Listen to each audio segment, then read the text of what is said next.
Yo guys, welcome back, it is Ripe again. Today we got episode 14 of our rSlash series, as well as a little bonus at the end of the video. So as usual, sit back, relax and listen to some annoying entitled parents.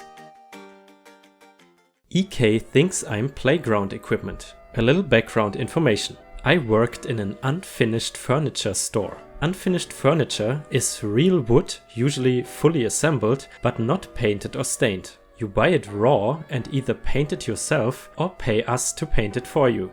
It's a really good bargain, assuming you paint it yourself. We charge ridiculous fees for painting. Furniture is assembled in the showroom, including the kids stuff like bunk beds. The other thing you need to know is that I use a wheelchair, but I can stand up and my upper body is strong enough to move large pieces of furniture that usually require two people. Anyway, on truck day, all employees except one are needed in the stockroom to unload our delivery trucks.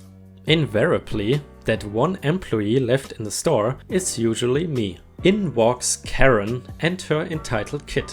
There's a really nice set of bunk beds near the front door and the kid is immediately climbing all over them. Karen ignores this. I know better than to object, as Karen has that haircut and my manager is spineless. I greet Karen and begin the usual customer service patter. We have moved over to a section of occasional tables when EK joins us. I'm not good at judging ages, so I will just say he was between 3 and 8 years old. He's staring at my wheelchair, but saying nothing. It seems odd to me, but maybe he's been sheltered and never seen one before. Anyway, I continue to give Karen customer service. I lean over to pick up one of the small tables to show Karen the underside, and when I put the table back down, the EK is right next to me. I know kids don't grasp the concept of personal space, but this was ridiculous. Now, if you have never looked closely at a wheelchair, there are a lot of places in the structure where a small child could place a hand or foot, risking getting caught, pinched or even breaking bones. By the way, I have broken my own fingers this way, so I'm cognizant of the danger. Plus, the kid is close enough that I cannot see his feet, meaning that I cannot move without risking running over his feet. As I am about to ask him to step away, he uses my wheelchair like monkey bars and begins to climb me. Karen sees this, but does she stop him? Nope. Her exact words were, "Play with her gently, EK." Maybe this is a regional thing, but in the South, we have an odd way of phrasing things. When you tell a child to play nicely, it is because the child is playing with another child or adult, in other words, a person. However, when you tell a child to play gently, it is because the child is playing with an animal or a potentially fragile object, not a person. Not only has Karen not removed her crotch goblin from my required expensive and also dangerous to EK piece of medical equipment, but she's also referred to me as an animal. Even worse, the EK has wedged his feet into the supports of one of my wheels in such a way that if I move the chair at all, I will break at least one of his feet. I am effectively trapped. Karen browses her way onto the next aisle. EK is now bouncing on a part of my wheelchair that is not intended to be load-bearing. EK, Karen and I were the only people in the store. I knew where all the cameras were, but we happened to be in a blind spot. So I did something rather unpleasant, and I would say that I'm ashamed of myself, but that would be a lie. I grabbed EK by the ear and dragged his head down to whispering level.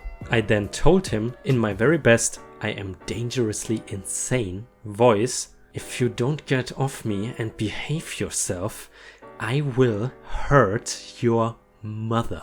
Then I stared him in the eyes for a second before releasing his ear and shoving him off of me. He squeaked, and I thought that only happened in the movies, but he actually made a little squeak noise and then ran away from me all the way back to the front door, where he scaled the bunk beds and just huddled there with a mix of fear and a smug "you cannot get me up here" look on his face.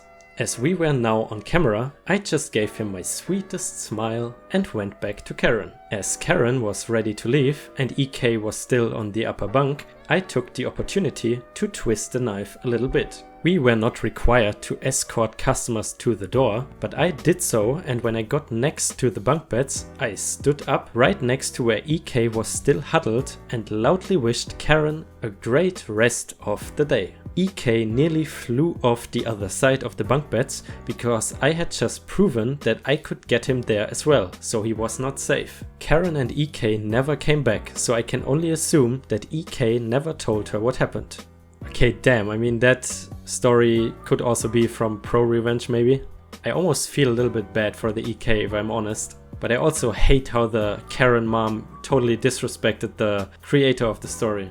In general, I really hate when people don't recognize disabled people as what they are, which is just another human being, a normal person. I think being respectful, I mean in general towards anyone, is the first thing you need to teach your kid, but especially being respectful towards disabled people. Karen lectures me on how morally reprehensible it is to wear shorts and sandals on a hot sunny day.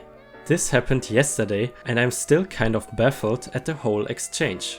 I didn't think people like this actually existed, so I stand corrected. I live in a major city in the Netherlands and this whole exchange took place in Dutch. I'm a guy and in my early 30s and I tend to look slightly younger than that though.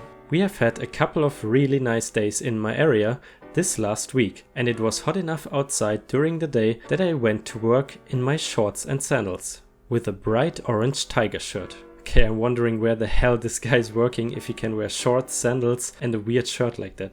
Our company is small and very informal. Several of my co-workers and even the boss won't hesitate to dress for summer if the weather allows for it. Our office is located smack dab in the middle of downtown, so I tend to go for walks during every single break. Yesterday, towards the end of my lunch walk, this woman came up to me with her son, who looked to be about 8 to 9 years old. She very much looked like your typical Karen in her mid to late 30s. Oh damn guys, that makes me really scared because I thought the Karens were only restricted to the US and not Europe. Karen, excuse me. Me, sorry? You shouldn't dress like that. Me, a little flustered. Excuse me?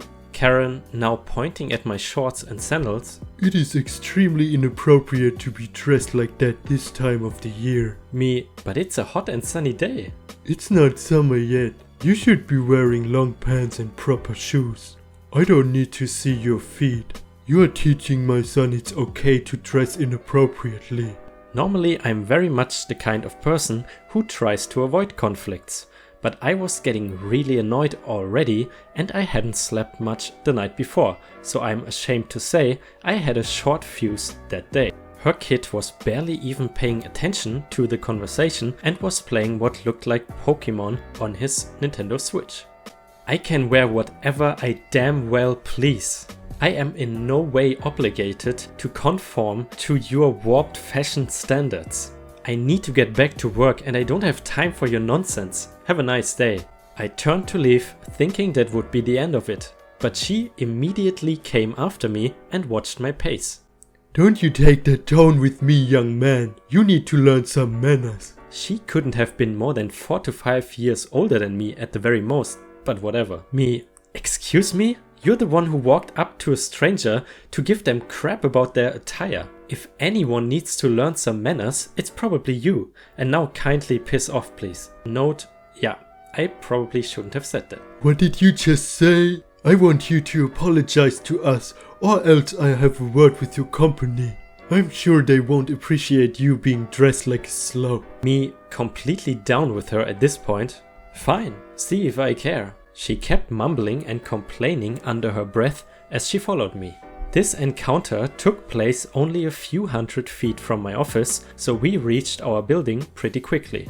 I'm sure Karen had already prepared a nice little speech to get me fired or something. But as we walked up to the building, I think she realized how futile that would be. Out in front were several of my co-workers. Our main IT guy, a couple project managers and our boss. And of course, all in shorts. Some even in sandals and the boss in flip-flops. The IT guy was barefoot. They basically looked like a bunch of rowdy graduate students enjoying a hot summer day outside. As I say hi to my co-workers, I turn around to face Karen, who was just a few feet behind me. I believe you had something to say? I was kind of hoping she would say something because these co-workers of mine can be extremely sarcastic. They talk to annoying clients all the time and they love a good confrontation. But she had a look on her face that would curdle milk. Sadly, she just huffed and did a dramatic turnaround. We had a good laugh about it when I told them what had just happened. Honestly, I would say when it's like 30 degrees outside, even below 30, then you would have to be crazy to talk shit about someone in shorts and sandals. However, of course, I could understand if someone gets upset if you wear a bikini or something outside in the city. That's not very common, I guess. But if it's just shorts and sandals, I really don't see the big deal here. Well, anyway, on to the next one. Leave or show your breasts. The cast of this story is me for me, the S for my sister, EM for entitled mom, EK for entitled kid, and CD for chill dad. So my story begins with me in a two-piece and just getting out of the car and setting up. We are chilling for a couple of minutes, about 45 minutes, when I suddenly feel a heavy stare. I always get the chills when there's a heavy stare going on. So I look over and I see the EM just looking like she wants to kill me. So I walk over to her. Mrs., you aren't allowed to be here. You're making my kid very uncomfortable. Her kid is about 6 and looks like he's having a great time. Mrs., your kid looks like he's having a great time right now. No, you have to leave right now. My sister replied, she can be here if she wants to. She has every right and this is a public beach. And if your son is uncomfortable, then you guys can just move somewhere else. Oh, you're not allowed to wear a two-piece. It's also making my son very uncomfortable. I don't care and I didn't ask. Like my sister said, I can be here if I would like to. Chill dad to EM. EM, get back here. EK wants to tell you something. So the EM walks to the EK and all my sister and I hear is EK saying, Mommy, she's pretty, but I don't like her two-piece. Make her take her top off. So EM and EK come over and EK is smiling. EM, take your top off or leave.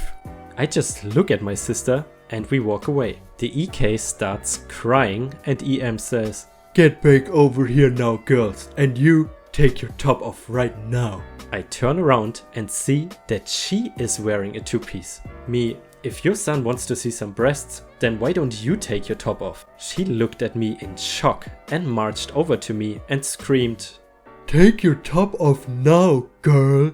I just walk away back to my spot with my sister. Chill dad, honey, just leave them alone and stop bugging them, please. I looked at him and said thank you. First of all, I think that mom is incredibly creepy and actually what she's asking for is more than likely illegal not only in the US but also pretty much anywhere else. So you could easily report this person to the police. But still, I definitely have the feeling here that this story could be fake. So I want to ask your opinion. Should I read stories that are likely to be fake but still funny, like this one, in my opinion at least? Or should I be really strict about the stories that I read? So should I not read anything that could remotely be fake? Please tell me what you think about that in the comments. Okay guys, now for the next story. This is not gonna be from r/EntitledParents, but instead this is from r/ProRevenge, which is another subreddit that I really enjoy. Please tell me if you like this format, that I include a story from a different subreddit at the end of the video. So yeah, let's see what r/ProRevenge has to offer. Be a drug addict, an annoyance, and leave needles where kids can find them? Well, the time is right. Backstory. So this guy married my great aunt 20 years ago.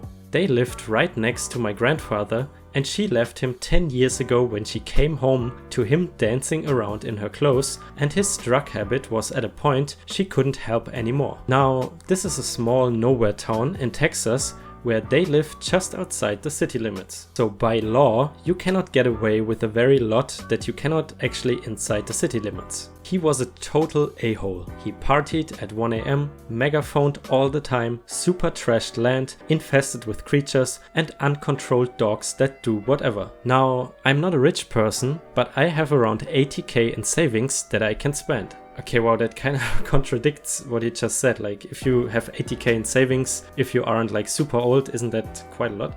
Anyway, so over 3 years I have done my most to keep slamming this guy with that after finding needles which my 5-year-old cousin could have easily messed with or stepped on. Phase 1. I put up a fence around the property after checking with a lawyer. Now, the agreement between my aunt and my grandfather was that they could use his driveway till they put their own in. He just didn't care to worry about it till the breaking point. The reason we started with a fence was because we already knew he would fight it. Since no agreement was signed for a community drive, and since he had an extremely half-assed drive already, he was screwed. The judge agreed and he had to spend 2k to finish his driveway. Phase 2. Now he is a drug addict and a plug who gets a hookup for you. So he has people in and out. I actually never heard the term plug before. Is that like a pimp or something?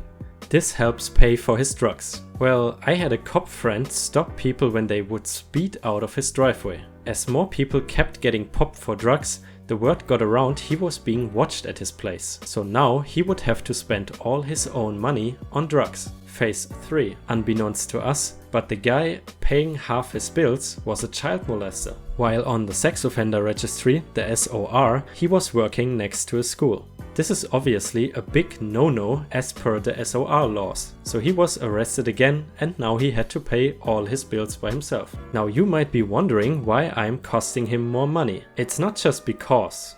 I talked to the county office 3 years ago, finding out that his property was almost up for back taxes. Now phase 4.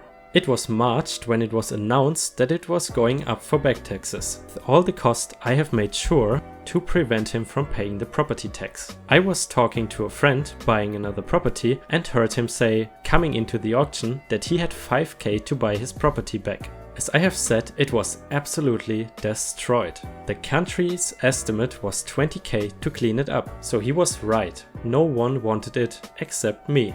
When he put his 5k bid up, I outbid him with my whopping offer of $5,100. He lost his property over $100. So the final phase. He did not leave the property in the time given to him by the county laws. So yesterday I had a sheriff escort him off his own property. As he was taken off, he got to watch my grandfather laugh as he signaled for a bulldozer to topple his old house. Now I am scorching the earth and planning my own house to go there. All in all, it cost me about 15k to get to this point. Long story short, I cost the guy money to not pay property taxes, so it would go up so I could buy it cheap. Damn, that's a genius revenge, honestly. But I think especially the part with the bulldozer puts this story one notch above pro-revenge, I would say. But there's definitely some good revenge elements in this story, especially the part where the child molester gets busted as a collateral damage, so to say. Alright guys, so we already reached the end of the video. Alright guys, so we are already at the end of the video for today. And as mentioned before, I'm sorry for not uploading too frequently lately, but that's just because I had my finals and yeah, I've been pretty busy. But still, I appreciate the fact that all of you watch my videos. Lately the growth has been insane, but still, if you enjoy my content, please consider subscribing to me and liking the video. And as always, see you in the next video and I hope you have a great day.